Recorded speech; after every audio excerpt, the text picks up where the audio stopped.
The vehicle you see right in front of you is the brand new Lincoln Aviator, and this one in particular happens to be the plug-in hybrid. This is the vehicle that I've been daily driving for one whole week now, and I'm going to go ahead and share with you my experience, the pros and cons, and some unique features that this thing has that separates it from other plug-in vehicles.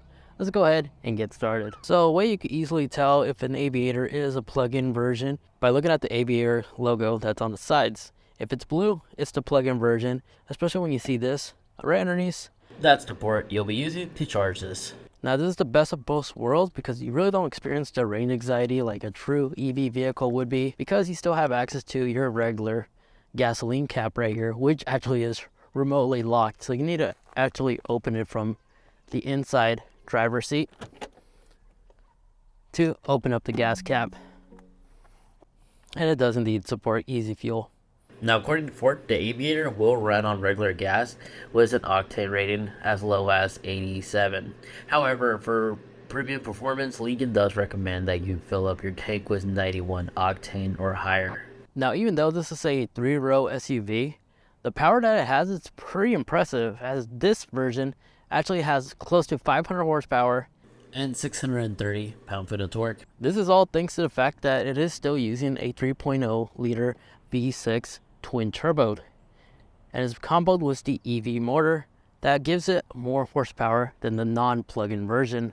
Of course, you'll see the numbers right there about everything else, but while daily driving this thing with a full charge, I will say I'm gaining about 33 miles per gallon, but without the charge, I lose about 10 miles of range of that, anywhere between 20 to 22 miles per gallon. Now, design-wise, this does have LED headlights and a bunch of cool little Easter eggs, as the Lincoln logo actually is shown across all the other like silver trim pieces on the grille. I thought that was a really fun Easter egg. And of course, since this is the plug-in, all Lincoln emblem up front also is blue as well. And it does still illuminate at night. And while approaching the vehicle at night, it does illuminate with its cool, unique LED animation with the headlights and the DRLs. And also still has projectors on the side as well with the Lincoln welcoming logo. Now, the Lincoln Aviator starts at $57,000 and the plug-in version starts at $70,000. And indeed, it does have modern day features, like you do have the capability to use your phone as the car key for the car if you like, but the default key fob is basically your traditional Ford style key fob, but with the cool Lincoln logo in the back. Key fob is nothing too out of the ordinary. Remote start, lock and unlock, and the double tap to open up the cargo. You do have a tow hitch cover and quad exhaust tips, but they actually downward piped, as you see right here, because the actual hole is like right there. So yes, it's kind of odd. It is indeed somewhat of a quad tip exhaust port, but they're like J-shaped and they point downwards. I thought that was kind of interesting nonetheless. Now, the wheels are equipped with Pirelli's Scorpion Zeros all season, which is nice. And this Lincoln does come available in both a rear-wheel drive option or all-wheel drive. You do have access to a roof railing up here. If you want to put stuff on the roof, you can totally do so. You're not limited there. And it has a bunch of chrome unique elements, being a Lincoln luxury car, of course. You do have LED fog lamps on the very bottom, and here will be where your DRLs are. And these headlights are indeed adaptable, and they also support auto high beams. Sensors all around, and you even have a little spray right here for your front camera as well as your rear camera, because this car does have full 360 cameras all the way around, which definitely does making parking the vehicle in tight situations super convenient, which is why I always opt for a 360 camera, especially for large size vehicles like this. Now, other quirky thing that this car has, the door handle actually is fixed, which is nice because it requires a single push right here to automatically pop out the door. And of course, you have access to your number keypad right here, and this button right here is what you'll use to lock the car when you want to walk away. And it does indeed have the auto folding mirror. But down here, this oddly shaped square right here, this is where you'll actually insert your key, which you push this button and will unveil the key. So if you ever get locked out of a vehicle with a dead battery or something, you can always just insert the key right here manually to quickly open up your door. Now, right now, the Lincoln looks extremely slammed. That's because as soon as I approach the vehicle when the car is locked, it will automatically lower itself to the lowest position for the airbag suspension, so it's easier for the driver and passenger sides to easily get in the vehicle and out. It's a setting in the settings you could adjust in the car, but right now it looks slammed because of that feature. And it takes about 8 seconds for it to go down to its lowest setting. It does it all automatically so long as you have that feature enabled. And aside from the easy approach, other unique feature that the airbag suspension has, it's coilless for one, and the cameras that the vehicle has will constantly scan the road to prepare for any potholes and stuff, which makes driving this thing extremely comfortable, almost like driving a pillow in a sense. Now, depending on the driver, this can be a good thing and could also be a bad thing, because having a suspension that rides this smooth makes it challenging to really understand or feel the road feedback. So this is all driver personal preference, because some people don't like the squishy suspension. They prefer feeling the roads, myself included. So just something to be aware of. But the interior on this Lincoln Aviator is super gorgeous. The seats are phenomenal. They're extremely comfortable, and they're fully adjustable as well, as you'll find all your seat controls located on the side of the door right here, as you can literally adjust the headrest, the mid portion of the seats, the bottom portion of the legs, as you can literally extend this portion as well individually if you like, or both at the same time. And even this upper portion of the seat's adjustable as well. Now, the reason why the control seats are located right there is if you're wearing a watch like I do, especially a big bulky one like this, the Apple Watch Ultra, you don't have to actually like squeeze your hand in there just to have access to your seat control, as it's literally super convenient to adjust it right here than having to actually like reach down and wedge it in there. And you do have 3 memory seat controls for the driver. And then this button right here, as well as the same button that's located right there on the passenger side. If you press on this, this will quickly take you to the massage control for your seats, as well as access to the strength, which you could go from low to mid and high. Even control the passenger side from here as well. Now, the Lincoln steering wheel, it's extremely nice and feels great. It's just there's no hole right here, but that's just me complaining and trying to nitpick. What I do like about the steering wheel, however, is the fact that everything updates as you use the controls. For example, this may look like it's blank, but until I hit the cruise control button, that's where I have all the other options illuminating. And this does support Pilot 360 Assist from Ford, which is kind of like their autopilot equivalent to like Tesla's autopilot system, which is not really autopilot. So it does have this, as well as adaptive cruise control, lane keep assist, blind spot monitoring, and you could adjust the distance you want from the car to be in front of the car if you want to be further away or back. But over here as well, you can also navigate between the different modes, and depending on what you select, the icons will update as you progress.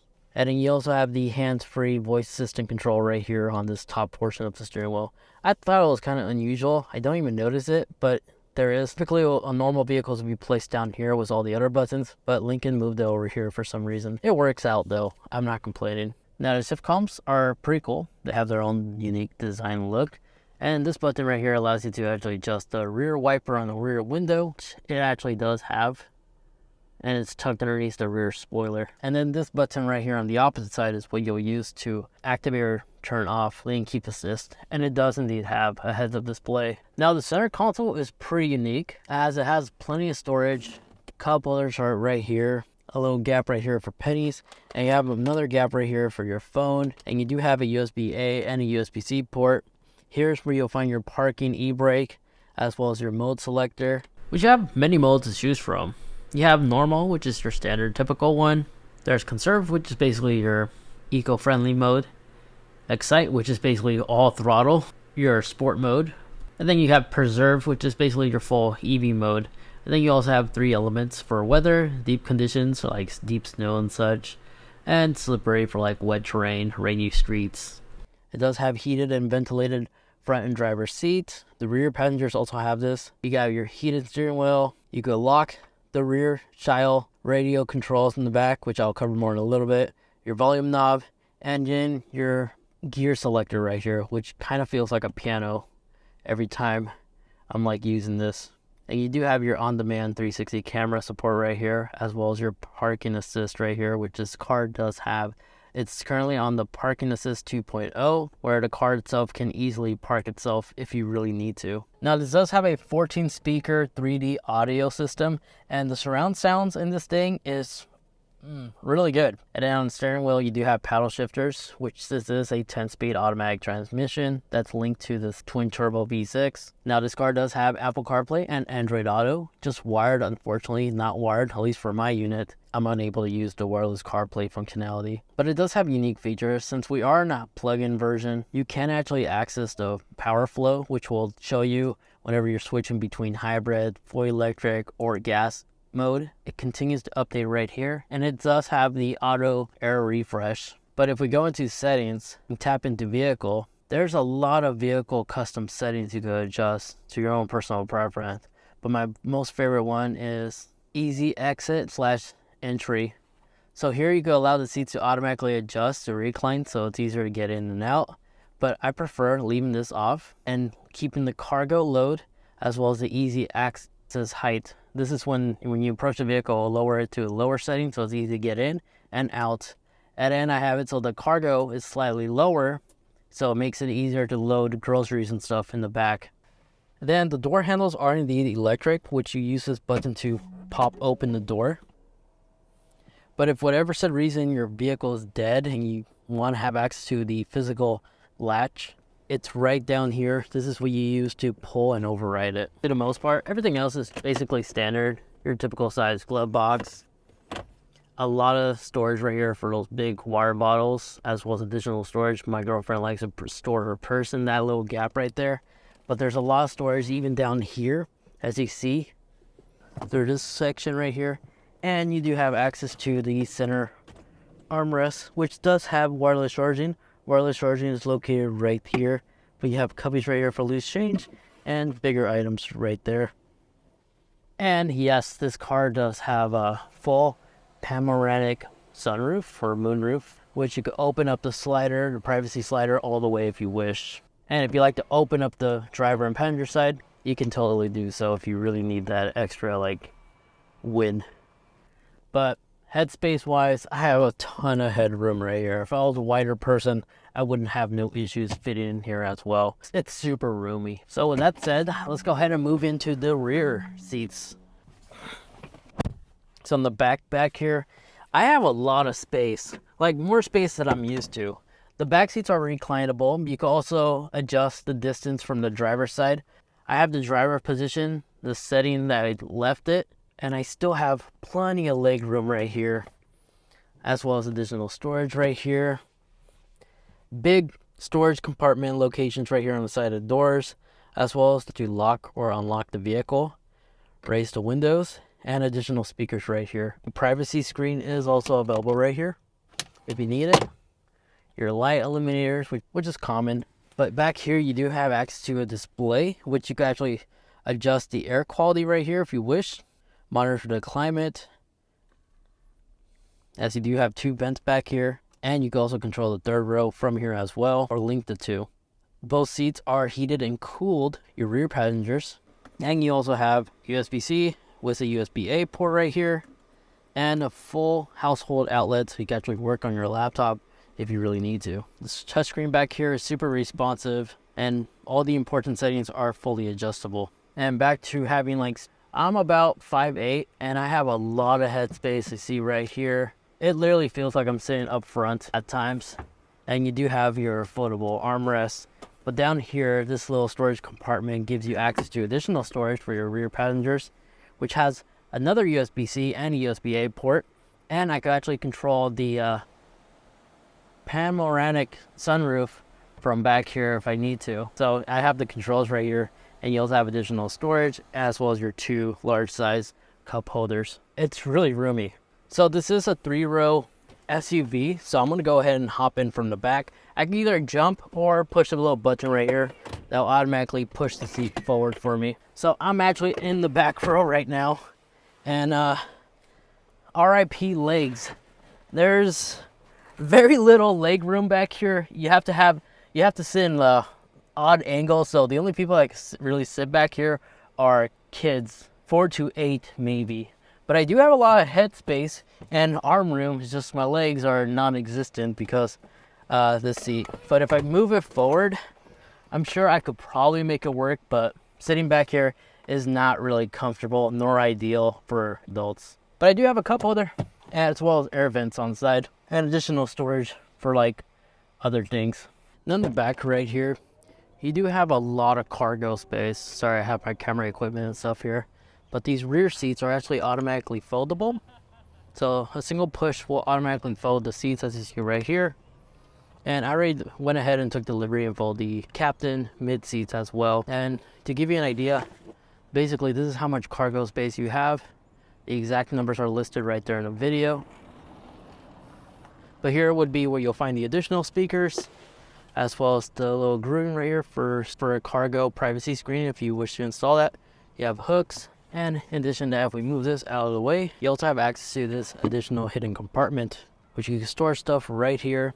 And Lincoln does provide the plug-in so you can actually charge this vehicle at home, and it comes with the traditional outlet, or you can also plug it into a dryer style outlet as well, so you could get a quicker charge at home, like a level 2 charger already. So that's nice. That already came included with this. But yeah, I already put like a massive desk in here, and it was able to be stored inside this vehicle. No other people in the vehicle. You could easily fit like large furniture here in case you really have to. And push a button back here, you close the little gate here. You can also lock the vehicle from here as well. And if you like to program the height, you totally can do so. So that's the Lincoln from the exterior and the interior. Let's go ahead and take this thing for a drive and talk about how it handles. So driving the Aviator, even though this is a large size SUV, it doesn't really feel like it's that much larger of a crossover, because it's able to handle corners just well, and it's extremely quick, especially when it comes to large size SUVs like this. So merging on the freeway or making safe passes, the power is there, and since it does have a quicker 0-60 time under 6 seconds, it's more than enough that you'll need to safely merge on the highway. I have no complaints there. The ride height is phenomenal, especially during winter driving, like in raining climates and stuff. I don't have any complaints. I think this is the ideal driving height for those type of winter environments.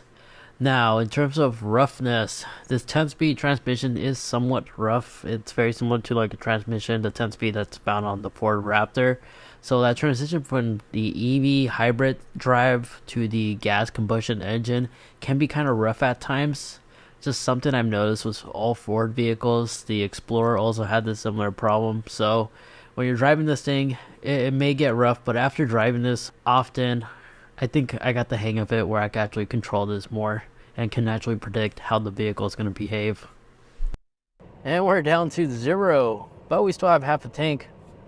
That's the only thing about this plug-in hybrid is the range on the battery to be used as a hybrid. I'm not driving a full electric, just I'm using the engine and the hybrid and the electric motor at the same time for both of them to work in harmony. A full charge only gets me close to like 15 miles, at least from my driving habits. But after driving 10 miles, if we turn off the car, we average about 124 miles per gallon. So we barely use any gas, and we did 9 of that in electric. Not bad though. And of course, it gives us the time to charge if we use the household outlet or the level 2 dryer outlet. 12 hours is okay. That's like a next morning type of thing if you plug in your car like every morning. But aside from that, daily driving this thing isn't too bad. A large size SUV, of course the Navigator is much larger, but this is the optimal size for city driving, long commutes, and you also benefit from the EV tax incentives, as well as being a hybrid. So once your battery is below 0, you still will benefit from driving a hybrid. But when this thing needs to accelerate, you definitely do feel that 500 horsepower as well as 600 pound-feet of torque. This thing really does get up and go for a large size SUV. That doesn't look like it's quick. I believe 0-60 is in 5.3, which is ridiculous of a vehicle of its size. When you have it in sport mode, the throttle response is pretty responsive. It's incredible. Hopefully you guys enjoyed. If you did, like, subscribe. And if you'd like to watch more car content I've covered in the past, maybe another similar sized vehicle would be the Expedition. I've actually reviewed that car right over there. Thanks so much for watching. Take care, and I'll catch y'all in the next one. See ya.